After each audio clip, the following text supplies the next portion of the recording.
welcome to Bitstorm, a comedy game design podcast by two guys who know nothing about comedy nor game design. I'm Trevor Scott, and with me as always is Ben Slinger. Hello. Welcome to this week's episode. So we thought we'd do something a little bit different that we've only done once or twice on this episode. I will say twice. It has been twice, only once with the two of us and once with a guest, and that is a segment. Well, we say segment, but it takes up the whole show, called AGDDQ, which is Adventure Game Design Done Quick. And it's not really quick. I mean, we sort of do it in an hour. I mean, it's quicker than I think normal, it's quicker than most people design adventure games in. So the idea of this is, we are both big fans of point-and-click adventure games, the classic LucasArts and Sierra type stuff, the newer things. This kind of came about this week because I just played through Wadget Eye's Unavowed, which is a really fantastic new point-and-click adventure. Takes a lot from those older games, but Wadget Eye do a really good job of writing really interesting characters and they're, mixing serious and, comedic themes, and they do quite a good job. So that's kind of what's got me onto it this week, and I thought, hey, let's do one. Okay, so the way this is going to work is I'm going to pitch an idea at Ben, Ben's going to pitch an idea at me, we'll talk about them for about 10 minutes or so, and then we'll choose whichever one we like. Yeah, which one we think we can then develop, and the goal will be to do a bit more of a deeper dive than we usually do, like our click pitches and stuff, and specifically around the characters, the story, and even the puzzles. Sort of try to figure out that critical path of the puzzle tree from the beginning to end, what the story is. And so because we're doing it in an hour, we try to keep it down to, the scope fairly small. Probably one or two or three screens or rooms total, most likely. Yep. Minimal characters for the most part. We'll just sort of see how we get through it. So, do you want to pitch your idea first, Trevor? Okay, so this afternoon, I was at a barbecue event, and I got to thinking, what if you were a guy that sort of stumbled across a barbecue? You were invited in, but it turns out that there were some seedy characters at this barbecue. Mm-hmm. Buns with seeds. Multi-grain characters. The idea being that maybe this barbecue is actually a cover for some espionage going on, and to not get caught up in it, like murdered. Not to be too suspicious. They realize that, hey, this guy may think this is a bit weird. Oh, let's bring him under our right. So they're trying to wing bring you into it, bring you in, or like a patsy, to not raise suspicion and to not have other people come looking, right, as such.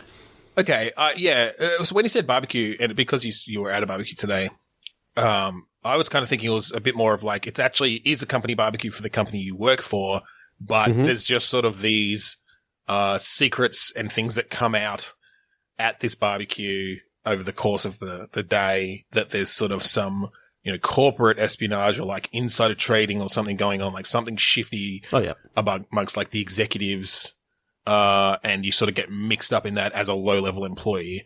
And maybe it's, like it could be really high stakes sort of thing. Like this is big business and they're fucking huge, horrible capitalists who will kill to keep their, business afloat or whatever. I mean, where I was sort of originally going to take it was more around the, you have to plan a barbecue. So planning the activities and that sort of stuff, and just more around, you've got to bring this person in and invite this person, because if you don't invite this person, then they'll get annoyed, and you can sort of have the interaction. I think from a point and click adventure point of view, that's kind not of quite the same. It's not quite that same story based thing, and if you really do want to make it story based, there's a lot of character work that needs to be done there. Yeah, so probably hard in an hour. The crux of the thing was that you're actually setting this thing up so that your like brother or something could actually like be stealing diamonds from this diamond exchange. So You're sort of covering up your own crime by giving you and your brother an alibi of being at this barbecue. Right. Well, I mean, I think that can be done in a way without having to go through the whole setup of it. Like, it could just be you start and you're at this barbecue and your goals are around, manipulating, talking to people so that they are going to make sure that your alibi, like your brother has an alibi and that sort of thing. And, maybe even cuts back from the barbecue to the heist itself. But I think we generally want to stick to the classic kind of point and click adventure, inventory and dialogue puzzles. Because that's sort of where we shine. Otherwise, that's the wheelhouse. Yeah. And look, not to say that we can't do something a bit different, but I think the idea of this segment is kind of to really, it's such a good medium for telling interesting stories and having interesting characters. Where, it's almost the gameplay gets out of the way a bit, if you know what I mean. Yes. So that we can kind of focus more on the story and characters. Anyway, I think we could certainly develop that into something whichever way we go. I think as a sort of small area where it's like, here's the sort of barbecue area where they're cooking the food, and here's the, area where they're playing, forcing their employees to play team games like, grass cricket and fucking frisbee or something. And, over here is where they're all eating, and you can just sort of go between those places and talk to the other employees or if we go that way, or just the other members of the barbecue, other, guests at the barbecue. Yeah. All right. Well, I have a few ideas from literally almost 2 years ago when we last did this one. But the same ideas that you've already brought to the table before? No, we didn't talk about them last time. They're just they're in my document. We've used all mine from my document from that day. Really? Yeah. Well, these are specifically for this segment. So anyway, I just repurposed mine. Right. This one's more of just a location, so we can kind of have a think about what actually happens here. But I'm thinking of limited places you can be, and so basically, if you're trapped on a cruise ship, like in the cabin of a cruise ship, again, it's sort of you'll be able to give them limited spaces to go, but different characters can be coming and going.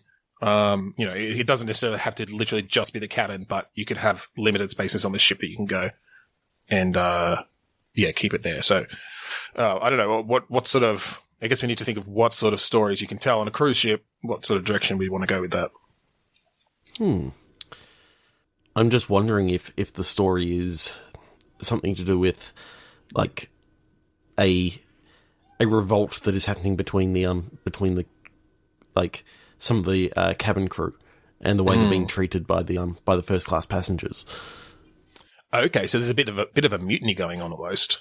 Yeah, or like a rivalry between the passengers and the crew. Yeah, but I think it's one of these things that the passengers don't quite know that the staff are unhappy with them. Well, they wouldn't. If they're first class passengers, they're probably completely oblivious to the fact that they're assholes. Yeah. Okay.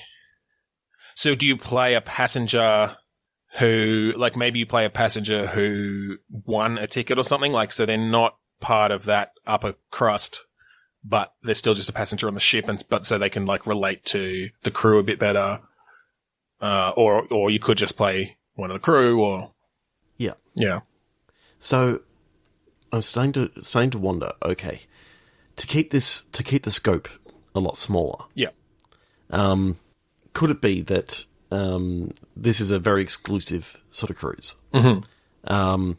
And this adventure game takes place over, like, a 2-hour period. Okay. Like real time? Over basically a dinner. Okay. Yeah. And basically I'm picturing that there can be an argument that breaks out in the first 10 minutes of it. And then, as it sort of goes on, the conversations that start happening around the table is that one of the crew members have actually, like, done something to offend a passenger, or one of the passengers has done something to offend. The crew member, something happens like that basically breaks the camel's back, like the straw that breaks the camel's back, and just really sets off this revolt by the crew. Yeah, so the food that comes out is cold, and then you got to try and work out whether you're a passenger or whether you're another crew member trying not to. Well, I'm wondering if you try to like tell both sides of the story in a way, and you sort of switch back and forth between, like, there's the main dining room where there's this big fancy dinner going on in this sort of huge ballroom, and and then you switch back to the kitchen, which is, hot and stuffy, and it's full of people who are just trying really hard to make all this happen, but they just keep getting shit on. And just basically those two locations initially, you're doing things in those places to play out the story. Either that, or you play a crew member who's a waiter and who's having to move back and forth between those places. And so as they go back and forth, they're kind of seeing both sides, seeing overhearing things in the ballroom, and then going back and either overhearing or participating in the arguments and the outrage that's happening behind the scenes.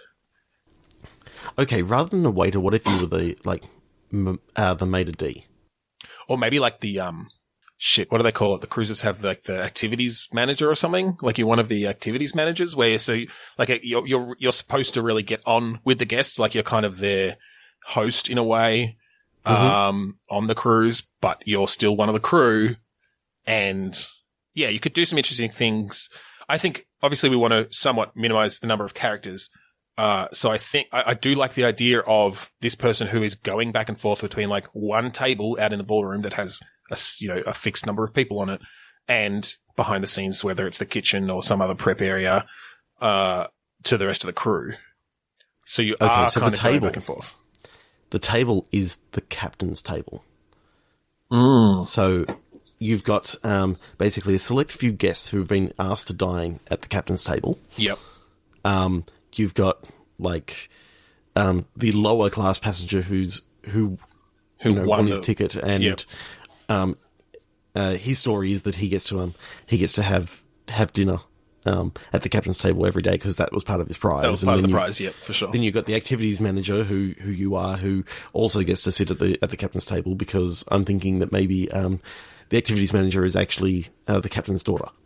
Okay, yeah. Well, and I think also just the like lead activities manager, and so in charge of sort of the most prestigious guests, right? Yep. Make sure that they get first in line to do all the activities and all the cool shit that's on the boat. All right. Well, I think maybe let's continue with this one, since we sort of. I'm thinking that we've got a pretty solid idea as to the start of it, at least. Yeah. So let's. So we'll dig into it further. I guess we need a bit of a strategy on this. The last time we did this with Jacob Janerka, we kind of just started at the start and let it go. The first time we did this, we actually like kind of jumped around, figured out a bit of what the start and the end would be, and then filled in the gaps. Yep.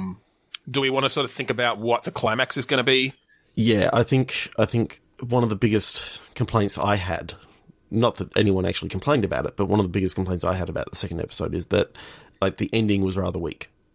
In the fact that once we got there, we sort of didn't know what to do with it. Sure.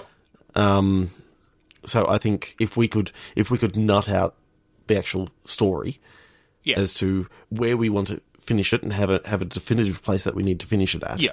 Then we know where we're heading, and we can come up with the puzzles and stuff. And All right. So the overall thing is it's this cruise, and sort of emotions are high because maybe there are particular guests, or maybe this has been building a while across cruises, that, it's basically what do you call it? Worker action kind of thing, a unionizations kind of thing happening in a way where the workers, the crew is just fed up with the way they're treated. Mm-hmm. And so this is going to come to a head tonight during this dinner in some way. How dramatic do we want this to end? Well, where I sort of see how you as the activities manager realize that something's going on is you and one of the I'm seeing this dinner as sort of like a set menu rather than you can order whatever you want. Yes, so it's like definitely would be. But sorry, so it's okay. Go. You say what you're going to say. Like chicken and fish, chicken and fish, chicken and fish. You and one of the first class passengers say that they don't want the chicken, they want the fish. Yeah. So you swap it over with them, and you end up having the chicken. But something metal was actually in the food. Yeah. So wait, is this the finale though, or is this just something that happens at some point? This is what lets you know that they're trying to do something to something's going on. That's just a plot. That's a plot point. Yeah. It's a plot point. Yeah. when you said it's a set meal, that sets up a perfect framing for the whole thing. I want title cards for each course, and that's like each act. Yep. Is the entree, the main, the dessert. There's probably more courses than that, but we'll keep to a 3-act structure. Because I love that. I love that structure. I love the way that we can structure that for the story. So what happens at the end of dessert? I guess. Like, how dramatic do we want to go? Does someone die? Does the crew literally like go full mutiny and sail a ship off into the sunset? Does the ship sink? Or is it a bit more low key than that and there's some other resolution? So my thought is, do we have in this small confined area, do we have like 3 different endings? Okay. Or do we confine it to one? I kind of like the idea of it being able to go a multitude of different ways, depending on how you actually deal with it. But that's probably fine, as long as it's mostly just, because we're actually going to go a bit deeper into the puzzles, we don't want to make it too complex. But if it's literally just a decision to be made at the end in some way. So pretty much the end is everything's fine. Everything's sort of settled and... So, it managed to get mediated and both parties are happy, sort of thing? Mediated, both parties are happy, and the main one instigating it at the back is sort of chucking in the brig, maybe. Okay. The medium one is a brawl starts out, and someone gets their lights punched out, and someone gets chucked in the brig. Okay. So, something's actually gone on a little bit further, yeah. and the worst way that it can actually do is... this same person has gone crazy and actually kills this guy and gets chucked in the brig. So no matter what, he's going to get chucked in the brig, but it's just how far he goes, or she. That's fine. And look, my only issue with that is that the person who's instigating this, I think I want them to be more sympathetic than that. If they get chucked in the brig in literally every ending, then that kind of is not fair to them when they've probably got legitimate complaints about the way they're treated and how much they're paid. So I think, look, I like the idea of multiple endings. I think it should be a bit more even, just in that there should be an ending where literally the crew gets their way and that person gets their way. Now, I don't know if that's full mutiny. I don't think it needs to be killing. Obviously, that's too far. I don't actually condone that. But maybe it's that there's some sort of humiliation that takes place. The upper class people kind of have to back down a bit, and the crew gets better, gets the promise of better conditions. And maybe it comes down to the fact that they have gone to extreme measures. Maybe there's almost a hostage situation or something, maybe not literally a hostage situation, or maybe something ridiculous like they hold the fucking dog hostage. Someone's got a little fucking lapdog. Mm-hmm. I'm picturing a scene where they're holding it overboard over the edge of the ship and threatening to drop it if they don't get their way. And then, a way where they just lose out and get put in prison or whatever.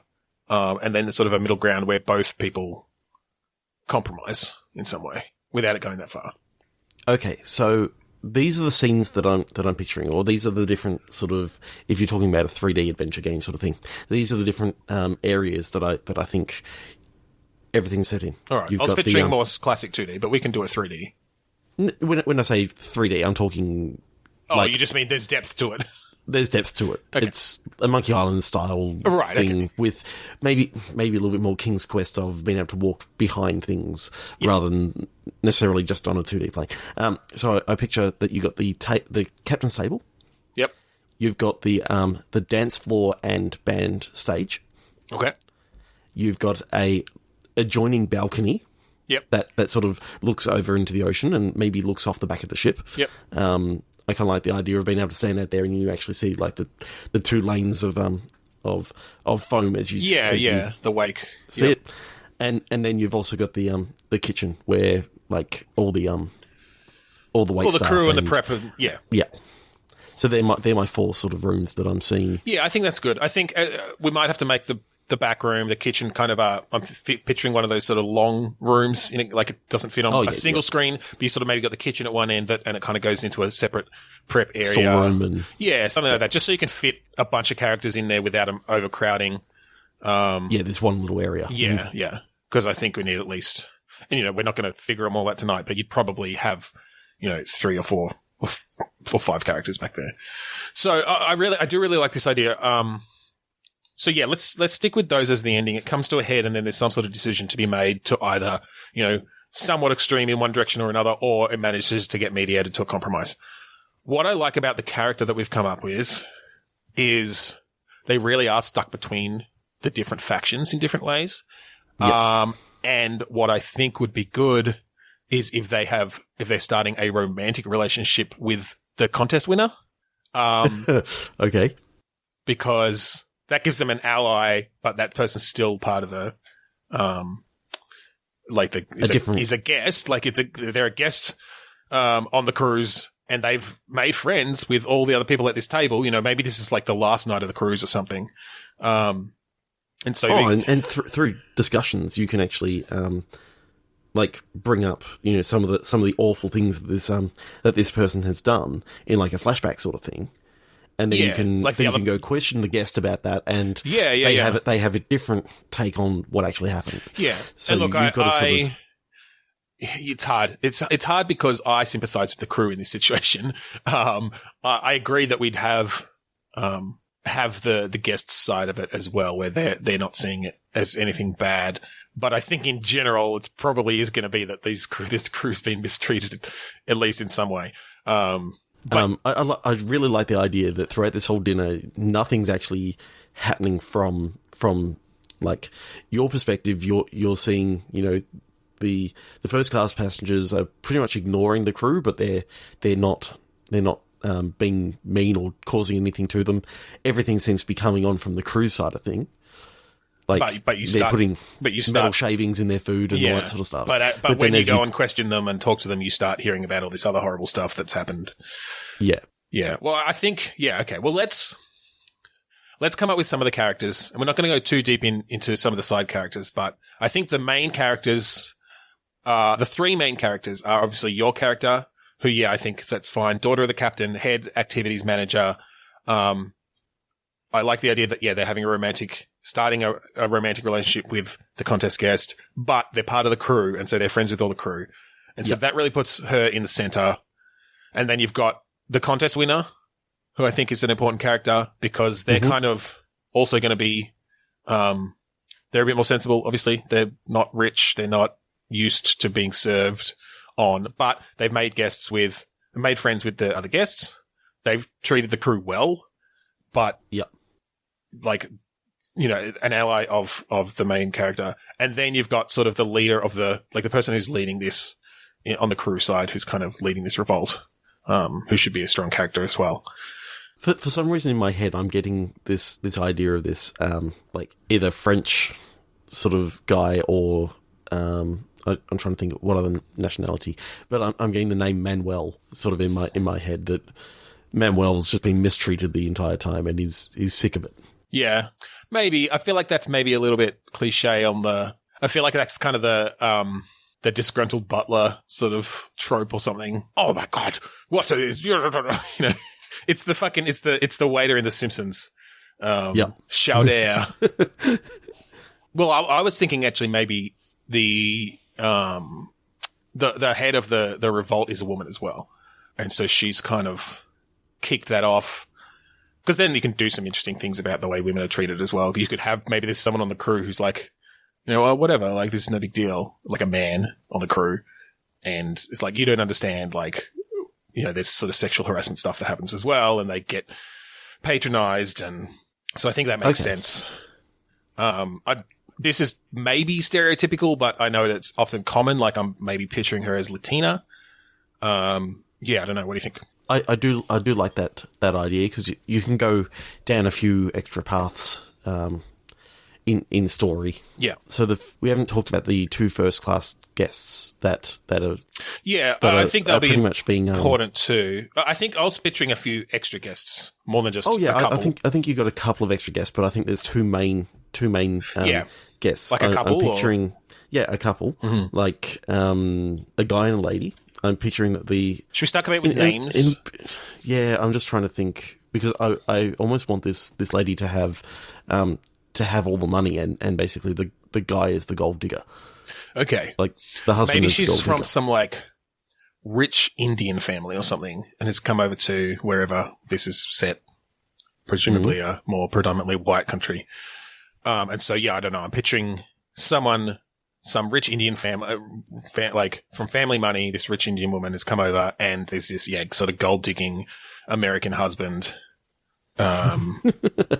who has also like grown up fairly, it's not like they're from the streets or something, they've also grown up, relatively wealthy, but not to this level of wealth. And they aspire to that lifestyle of literally having, more money than you know what to do with. So let me just search for common Indian names because I'm not good at that. How about we call her Indira, which is another name for the goddess of wealth and fortune. So that makes sense. Okay, yep. So Indira, Indira. She's the sort of main guest. And look, I think she's likable, but obviously out of touch with everyday people, since she has just literally grown up with, billions of dollars. Yep. Her father fucking runs the goddamn Adani mine or something. It's like the coal baron. Whatever. We won't get into politics. That's not a good idea today, of all days. But and then the husband, Gerald.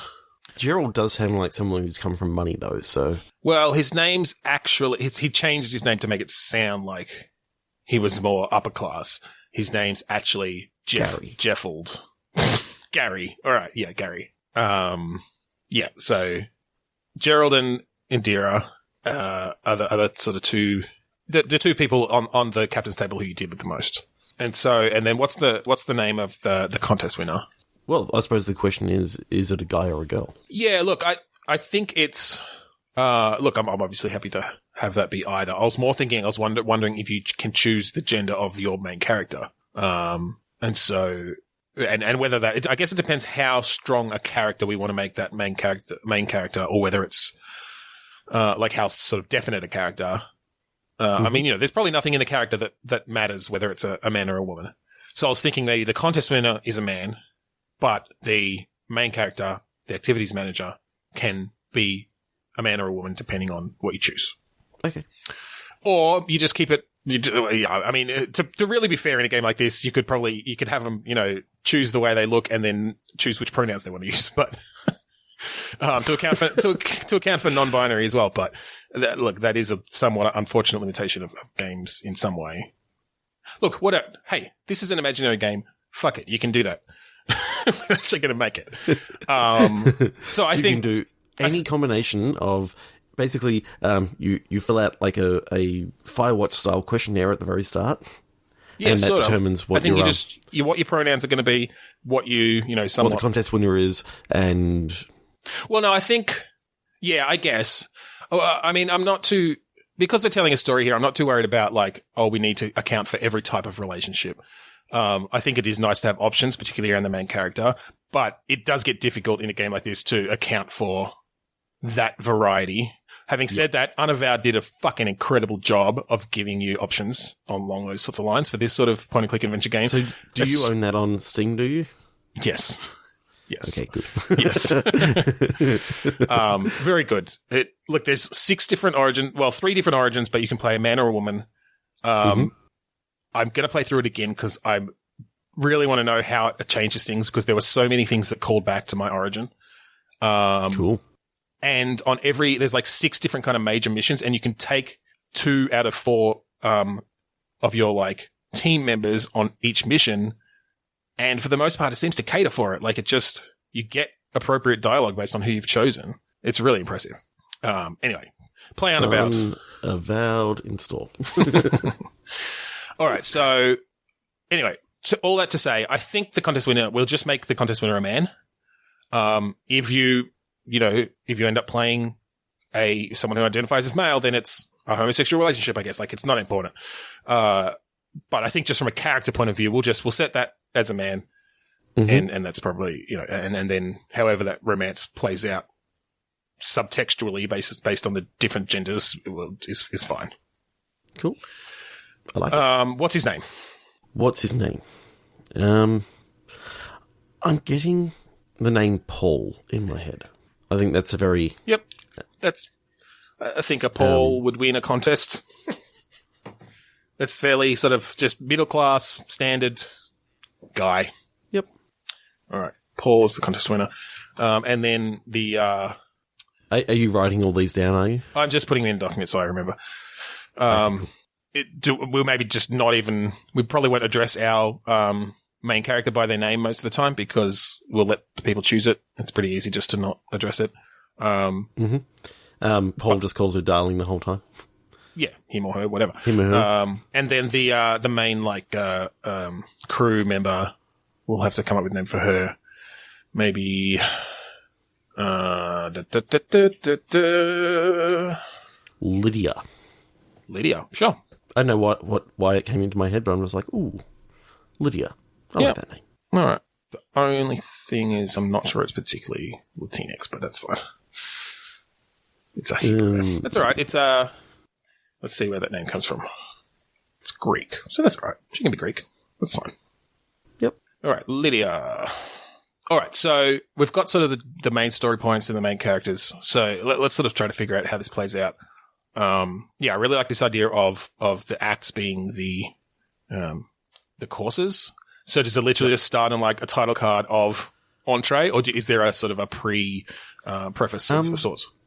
I like the idea of there being a preface of you're maybe in the cabin, getting prepared, getting dressed for the evening with Paul. Yep. And having a little conversation. There's not really too much interaction other than the fact that, like, you sort of you can pick like your accessory sort of thing for the day. Yeah. So if you're if it's a female character, she can choose the earrings, and if it's a male character, you can choose the cufflinks, and just something simple on that you can maybe basically just do some slight interaction that doesn't really have any sort of.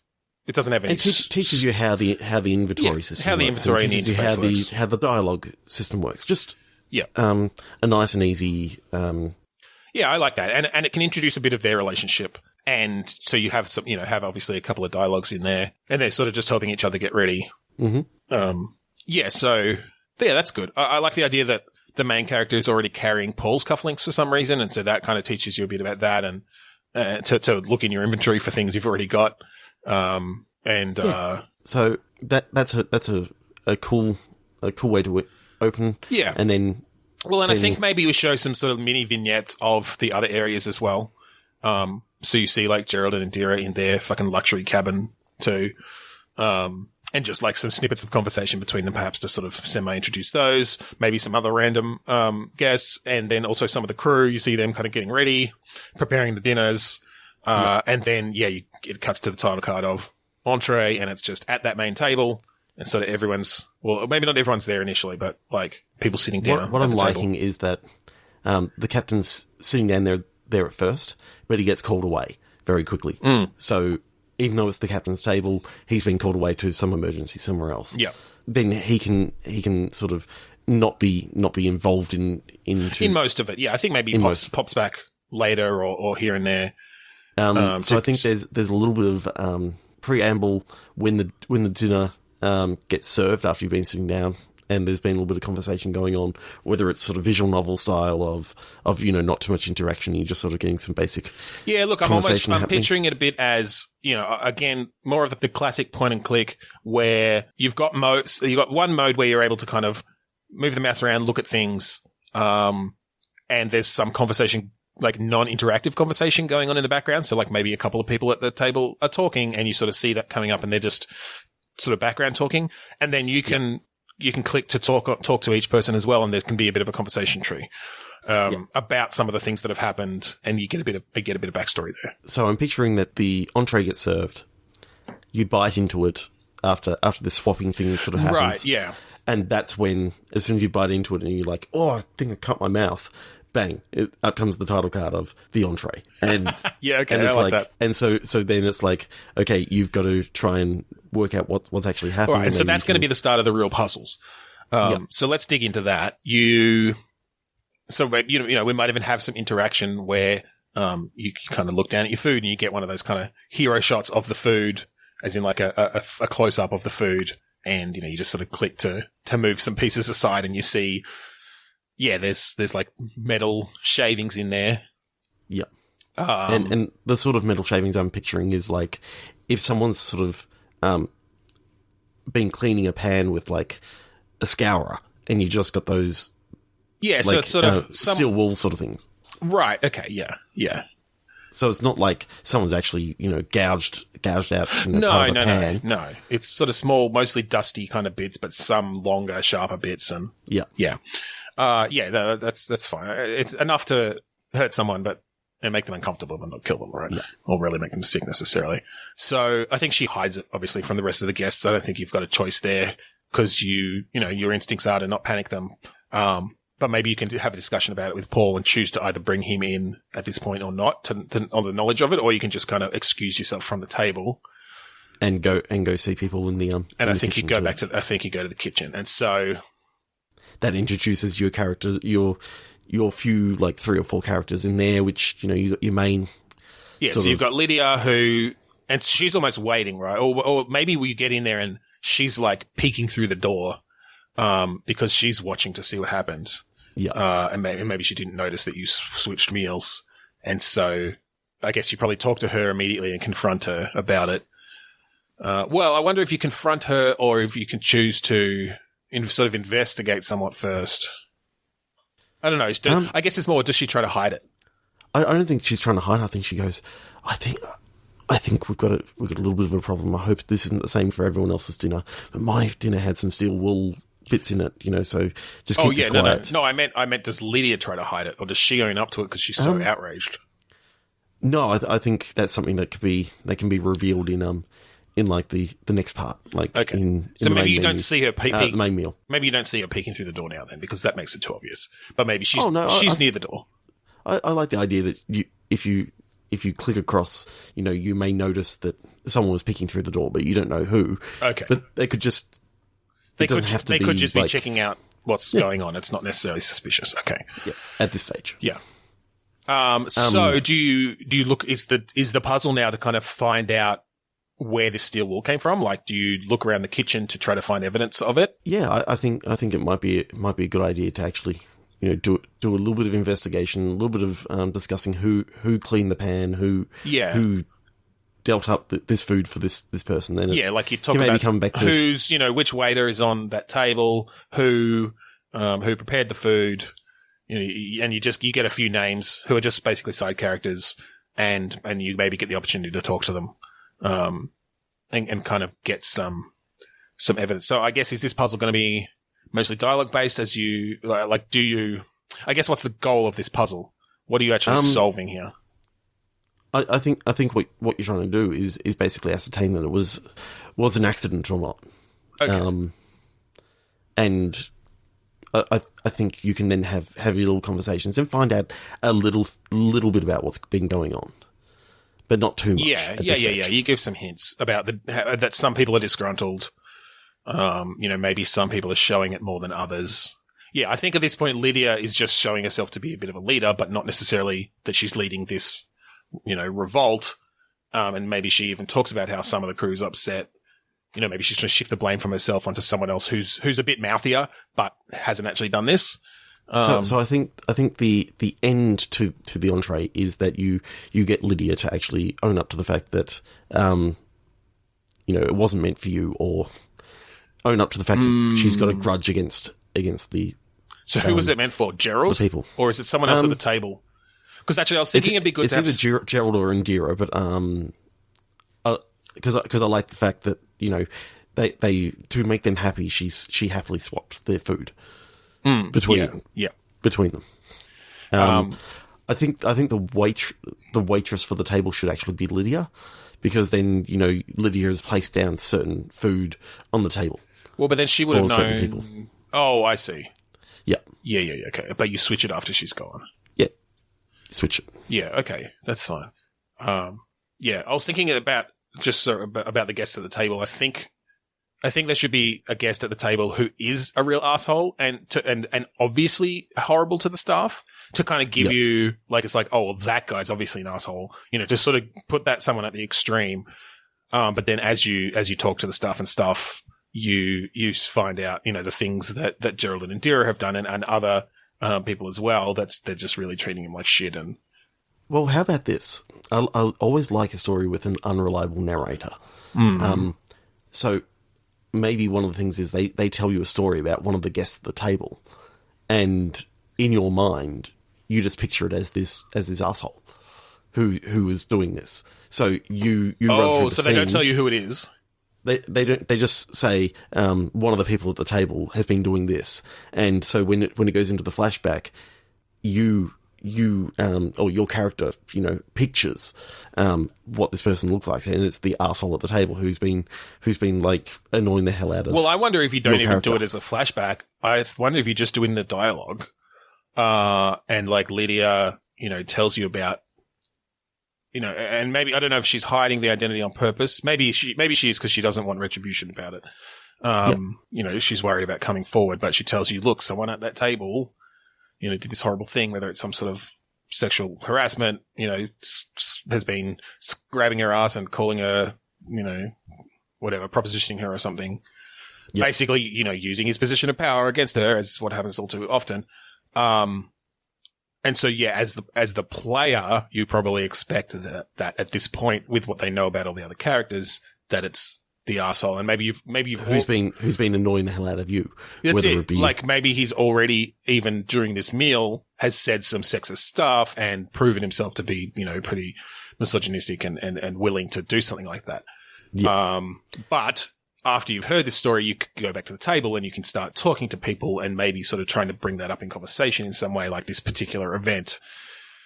And yeah, I don't know.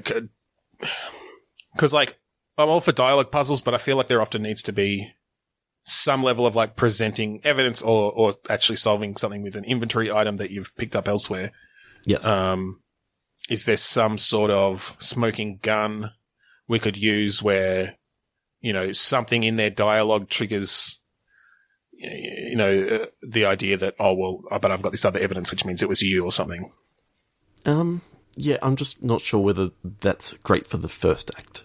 I think that's something that could definitely come up in the second act. I guess I'm just trying to think of is like what the puzzles could be then, or is it just basically dialogue and exposition and sort of getting to know the characters in this first act? In the first act, I think, yeah, dialogue, exposition, and maybe open up a little bit of the other stuff. But I'm picturing like the second act is where the main story points are going to come out, where like your main puzzles are actually going to happen. Now, as for inventory puzzles, I'm not sure exactly what you can do inventory wise. I'm sort of picturing maybe there's something that happens at one stage where Lydia's coming out and like the with some food or drink or something like that, and the obnoxious guy sort of just throws his arm out right as she's coming across, and she like spills some food, spills the drink or whatever on Indira and Gerald, and they go off to get changed and come back. Yep. Or clean themselves up. So you get a little bit of time that you can sort of sit down in their seats to sort of talk to someone, and you could maybe see her purse on the table is still there or something like that. Yeah. And then you got a chance to sort of go through it. Okay, maybe find something out that way. Yeah. Yeah, it is hard to come up with concrete puzzles in a game like this that is very character and dialogue based. All right, so no, I'm really enjoying the story that. I think it's good. So let's think about the first act sort of comes. Does it come to any sort of resolution, or it's just sort of all right? Now the scene is set. The scene is set. That the captain's left now. Captain's left. Lydia's obviously hiding something. She doesn't like one of the guests at the table. Yeah.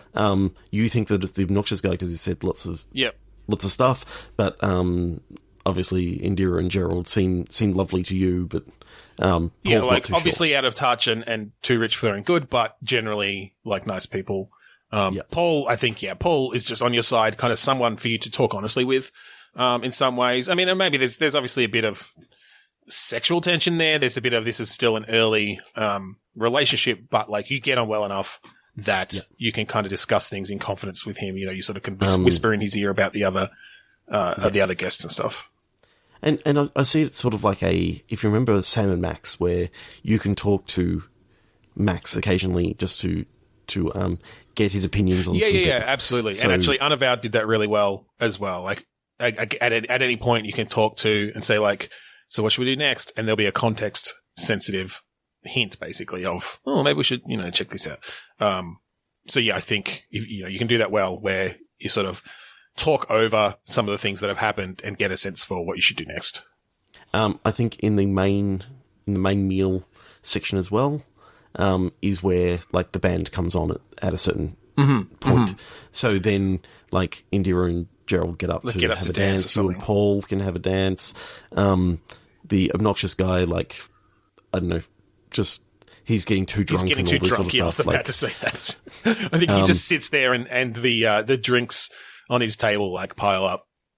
Then after a while, he maybe leaves to go onto the balcony to throw off the back of the back of the ship. Yeah. So it gives him a reason as to why he's leaving the leaving the table, and that gives you a chance to actually, investigate him a little bit more. Yeah. All right. Yeah, I like that. I think maybe at the start of the main course is when the obnoxious guy, who we should probably come up with a name for, spills the stuff on Gerald and Indira, and they leave for a bit, basically as the food is coming out. So they kind of miss the start, but then they come back. Yeah. And then it's sort of as the main course is finishing up is when the band comes out. And maybe you get a chance there. Like, yeah, I like that Gerald and Indira go and dance. And so, but you can, take Paul over sometimes and dance next to them and like talk to them and do some dialogue with them to find out more stuff. That's sort of one avenue of more information. Yeah. And then you can also spend some time talking to Lydia, and she says something else that's actually happened in the meantime, like. Well, and I think you probably want to be talking to some of the other crew as well then, even about Lydia, so you start getting a sense that everyone's somewhat disgruntled, but that Lydia's really been, like, leading and sort of hyping people up around it. Yeah. I kind of like the idea that, Gerald seems like this lovely sort of guy, but really he's just a big sleaze bag. Oh, yeah. Yeah, absolutely. Look, he's taken this opportunity of this additional power that he's got of being uber rich now. He's the trophy husband. I don't know, is he sleeping around on her as well? Like, does he just fucking coerce women to have sex with him or not quite to that degree? But I mean, he's obviously a creep. I'm sort of picturing that maybe at one stage you see him go out onto the balcony to have like a cigarette or a cigar or something like that. And you go out there and he, like, you see him hitting on someone else who's out there. Yep. And so you can start getting a feel to, okay, this is what he's like when Indira's not around. Yeah, when he thinks Indira's not around. Yeah. And when he thinks no one else is as well. Yeah. Yeah, I agree. Just to get a little bit more of a sense, and you can start seeing that, oh, maybe she's talking about Gerald.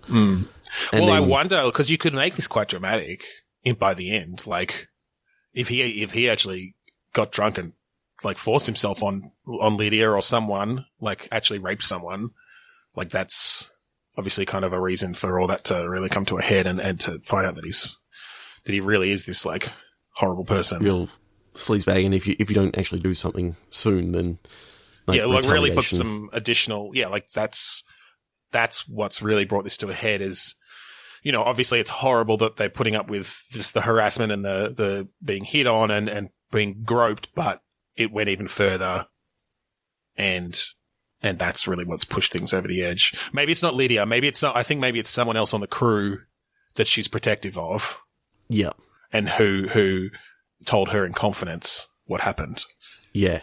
And so when Lydia finds out what happened, if you didn't stop it, then she literally pushes him over the balcony. Oh, no, I don't think this happens during. I think it's something that has happened, and that's what's prompted the whole thing. But, you have the opportunity to sort of stop the whole thing from going bubbling over. Obviously, you've maybe got the chance to get in the captain's ear to basically say, this is what's actually happened. Yeah. You have to have had the conversations to get that information. Do we have this on a time limit? I'm not a big fan of time limits. I know. In adventure games. This has come up before. Because it came up a couple of weeks ago. Did it? Yeah, I'm pretty sure it did. Oh, okay. No, look, maybe you could do it in that you've got a limited number of conversations each course that you can have, or something like that. Is that what you meant? Yeah, I'm just wondering if you remember the Colonel's Bequest by Sierra, there was actually certain conversation options that you had that would advance time forward. Yeah. And so I think because I like the idea that you can actually miss information if you have certain conversations that sort of bring up a new massive piece of information. It advances time a little bit further, and maybe doesn't necessarily remove time from asking these other questions, but just if you focus on one thing for too long, then it's just going to advance time. Look, if you're going down that path, I think the problem, the difficulty with that, and again, we're not actually building this game, so sure, let's go down this path, but the difficulty with it comes then from designing the game to still be solvable enough, even if you've missed certain pieces of information. So I think that, yes, maybe every course, there are certain ones that move the time on, and so maybe you can just, you can check your phone whenever you like to see how much time left you've got in this course, like before the next course comes out. So maybe there's a menu on the table that says, entrees at 7, main courses at 7:45, and desserts at 9. Yep. So you got just that little bit of extra time for each one. Yeah, I like that. And so you can't necessarily, so you may not witness the harassment out on the balcony because you spent longer talking to people at the table or in the crew. But that might mean that you get the information out of Lydia that that someone raped one of her staff, but now you don't know who, and again, maybe you're still assuming it's obnoxious guy. We never came up with this. I know. I'm trying to come up with one. Never mind. Kurt. Not again. What? Oh shit! I forgot about that. I think that's perfect for him then. Kurt Bastardson. Kurt Bastardson. The reason I thought of Kurt is because I said never mind, and I thought of Nirvana. Or maybe his name should be Cobain. That sounds maybe a little bit more like upper class. They always have last names for first names, don't they? Yeah, Cobain or Harrison. Killian or yes. Yeah. Okay. I like that idea then. That there are sort of different paths. So maybe it's even that at that point, based on the information you've got, it started setting in stone what endings you're even capable of getting. Exactly. Yeah. Because I like the idea that you can actually, get it completely wrong because you didn't have discussions with the right people at the right time. Yeah. Or witness the right things. Yeah. And it doesn't necessarily have to be, I think sort of similar to, some of the earlier adventure games, maybe if you're observant from like the table, you see in the background like Gerald go from the dance floor out onto the balcony. 30 seconds later, he comes back in, and then that repeats a couple of times. So you got you've got opportunities to get there. Yeah, yeah. You sort of hints of, hey, go out there while he's out there and see what happens. Yeah, for sure. I like that. But I really like the idea that you may not, the first time you go through it, you may not actually talk to all the people, but you can still finish the game and get an ending. Get an ending, exactly. Yes. Yes. Yeah, it may not be the one that you want, but it's an ending nonetheless. Yeah, I like that. So I think the endings have shifted a little bit since we started, just because of the story. So let's start on dessert, I guess. I like the idea that the best ending that you can sort of get is that a formal complaint has been made to the captain and about this guest. Yeah. And I think he puts Gerald in the brig. Whether it's in the brig or whether because of... I mean, if he literally raped someone, he should probably go in the brig. Maybe the Coast Guard turns up. And a crime has been committed, charges are being placed. Yeah. Yeah. And the captain is wholeheartedly supporting the crew, basically. Yes. And I think if you don't talk to Lydia well enough to actually get the person to sort of and get them to come forward, that maybe there's an ending where it's sort of like this girl is so ashamed and doesn't want to come forward and doesn't want to put a formal complaint in at all. Yeah. But he leaves and gets away with it, sort of thing. And absolutely. Well, I wonder because I kind of like the idea that if you haven't talked to the right people, you have no idea it's Gerald, and then the night ends and Lydia just, like you said, pushes Gerald off the boat. And you're just like, what the fuck? But again, you could have the ending of, maybe there's 4 endings now. Okay. You've got, so the 4 endings are Gerald ends up in the brig. Yep. Lydia kills Gerald by pushing him off the balcony. Yep. Because he comes onto her then, and she just shoves him. Well, no, I don't know if he comes onto her. I think she's so protective of this other crew member, and maybe he just says something, really flippant about what happened, and she's just like, no, fuck this. She doesn't, the girl doesn't come forward, and therefore nothing happens to Gerald. Yep. Or, and then I'm thinking of, you managed to get Lydia to understand that you're going to handle it, but then, there wasn't enough evidence against Gerald, and because the girl didn't come forward, sort of you end up in that sort of limbo. So you've got a couple of things that you're kind of across the game having to build up. The sort of for one, just your knowledge of what happened. There's actually, and it's more about, well, and look, it's hard though. It's tricky. It's a tricky area because in situations like this, lack of evidence of something like a rape is incredibly difficult to come up. What it is if she hasn't come forward, then that's really what you need the accusation. Yeah, you need the witness, the statement from her, from the person that it actually happened, rather than just coming from Lydia. So I don't think it's evidence you have to build up. I don't think there's any way she can come forward and he's just let go, because that's just so it's up. more, even though that would actually happen in the real world, but not in our game. Yeah. I think you're having to build up her confidence and let her know that she's going to be protected and okay. And whether that's bringing the captain on her side, whether it's convincing her that you can that you can protect her, and handle it. But yeah, you have to convince her to accuse him, basically. Yeah. I'm really liking the story. I think it's really interesting. I think, look, and that's what I love about adventure games. Yeah, it's hitting some notes that, we normally wouldn't be able to hit. Well, that's the thing, because we can go a bit more in depth and really think them out a bit more. And in a game like this, make sure they're handled well, while still, not shying away from the fact that they happen. And just the idea of being able to finish it where this bastard gets his due. Oh, absolutely. I think that'd be incredibly satisfying. Yeah. Or even the, there's still the satisfying thing of Gerald getting pushed off. Oh, that was the other thing that I wanted to say actually, was that Gerald gets killed, but you don't know who killed him. Right. Okay. Yeah. He just disappears. Yeah. Yeah. So that was the 4th ending, not the other one. Yeah. Sure. Because I do like the idea of you and Paul have retreated to your room, and the next morning I know. Well, I was about to say actually that one of the sort of paths you can take down is just to build on your relationship with Paul.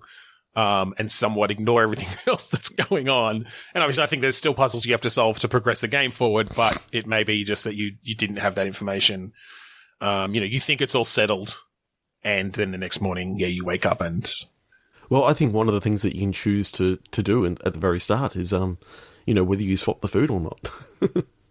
And if you don't swap the food, then you don't get led down that path. So you end up focusing on your relationship, and you sort of don't get that part of the story until it's maybe too late. That'd be tricky to do, to provide enough content there where basically everything else is almost just happening in the background. But would be really interesting, particularly if you'd have to be really careful that you didn't get people playing it and going, this game was boring, like nothing happened. It was just about the relationship between these two people, and they chatted with people around the table, and then they went and fucked. And then they woke up and someone was dead. Like, what the hell? And everyone's like, what are you talking about? This is this cool, mystery, drama thing going on. I think you can bring it in the second act in another way, but just the idea that, so it's not like you've lost the entire game just because you didn't swap this thing. No, I know, but I wonder do you give them the option at every point that there's a way that they basically are just oblivious to it all? Maybe there is. I think that could maybe be like... I think it'd have to be hard. I think you'd need to make sure that it was hard to do, but that's almost an achievement to do a run through of the game where you literally don't find out that anything else is happening because you're making out with your boyfriend the whole time. Yep. And basically that's a other people's troubles are none of my business. Yeah. Sort of achievement. Yeah. It's like, well done. You were so self-censored, yeah.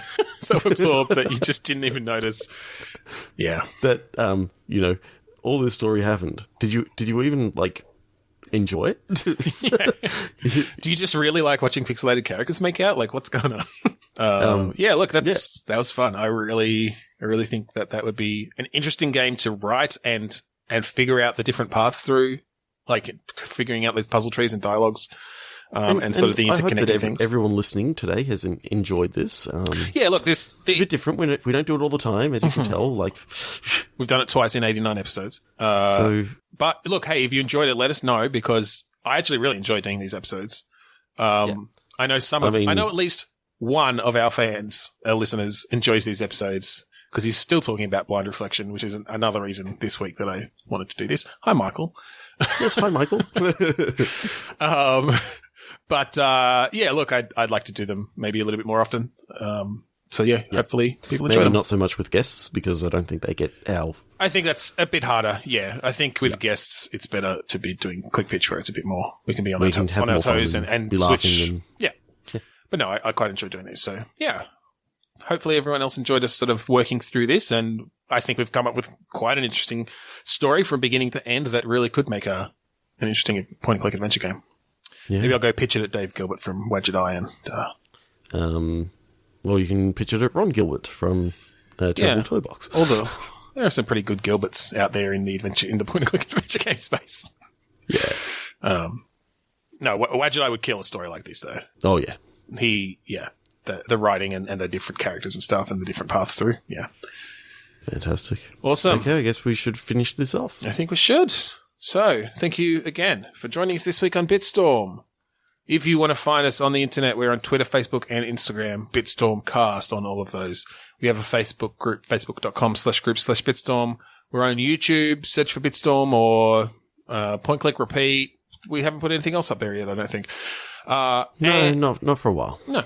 And we're on Podchaser at podchaser.com/Bitstorm. Awesome. We're also on Apple Podcasts and iTunes, so search for us there, give us a rating, a review, and maybe we'll thank you. We've got a website, bitstormcast.com. We'd like to plug our friends at the AGPN, the Australasian Gaming Podcast Network. Just search for #AGPN on Twitter or the Australasian Gaming Podcast Network on Facebook. And finally, we'd like to thank Kuradust for the song Mount Defiance off of the album Containment Failure. That's it. So, thank you again for joining us this week on Bitstorm. I'm Ben Slinger. I'm Trevor Scott. Ciao there!